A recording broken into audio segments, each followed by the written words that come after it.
Hey guys, Lisa here, and we're going to talk a little bit about how to handle those tough interview questions when you go in and meet with your potential new employer. Now, before we get started, do me a big favor and just click that subscribe button, and you'll be able to get some of my new information that comes out whenever I post a new video.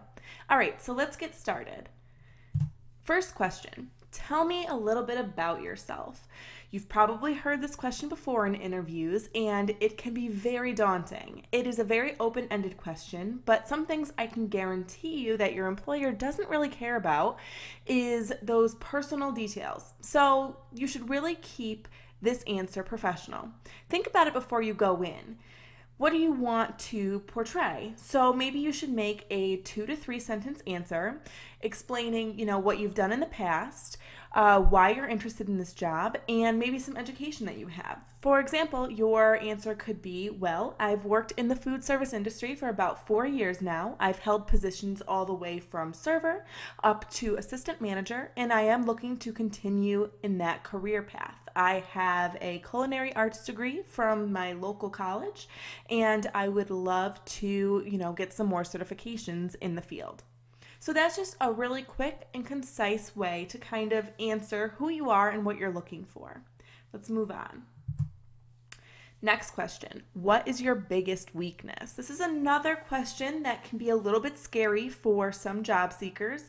They don't really want to give away their weaknesses because they don't want their employers to think, that they're not a good employee. This is a great way to show your willingness to learn in this question. So, for example, an answer could be something along the lines of, well, in my previous position, I didn't get a lot of time to interact with the customers since I worked in the back of the house in the restaurant. And I would love to have the opportunity to, hone my customer service and customer relation skills by being in front of the customer.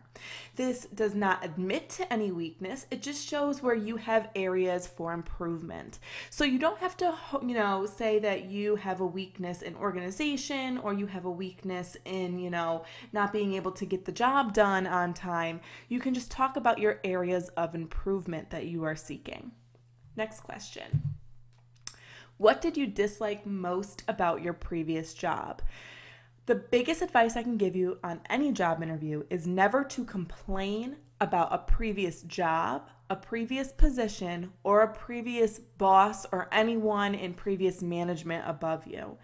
This can come across as extremely negative, and it can make the current employer think that they don't really want you on their team because you can be a little bit toxic.